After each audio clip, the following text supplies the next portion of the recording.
గృహ హింస కేసుల్లో నిందితుడి కుటుంబ సభ్యులందరినీ భాగస్వాములను చేయడం సరికాదని దేశ సర్వోన్నత న్యాయస్థానం అభిప్రాయపడింది. ఫిర్యాదులపై సునిశ్చిత పరిశీలనతోనే చర్యలు తీసుకోవాలని తెలిపింది. వైవాహిక వివాదాల్లో భావోద్వేగాల పాత్ర అధికంగా ఉంటుందని, నిందితుడి కుటుంబ సభ్యులందరినీ లేదా ఇరుగు పొరుగు వారిని కేసుల్లో ఇరికించాలనే ధోరణి వ్యక్తమవుతూ ఉంటుందని justice B V Nagarathna, justice N Koteshwar సింగ్లతో కూడిన ధర్మాసనం వెల్లడించింది.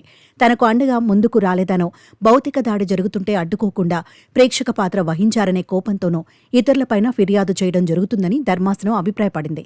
నిర్దిష్టమైన ఆరోపణలు లేకుండా నిందితుడి కుటుంబ సభ్యులందరినీ మూకుమ్మడిగా కేసుల్లో భాగస్వాములను చేయడం తగదని స్పష్టం చేసింది.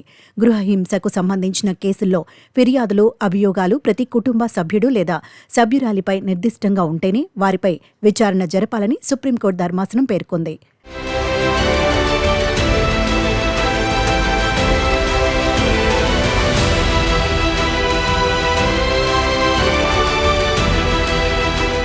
విచక్షణారహితంగా కుటుంబ సభ్యులందరినీ కేసుల్లో ఇరికించటం కఠినమైన గృహ హింస చట్ట నిబంధనలను దుర్వినియోగం చేయడమేనని సుప్రీంకోర్టు ధర్మాసనం స్పష్టం చేసింది. నిరాధారమైన ఆరోపణలు కుటుంబ వ్యవస్థను, బంధాలను, అనుబంధాలను దెబ్బతీస్తాయని ఆందోళన వ్యక్తం చేసింది.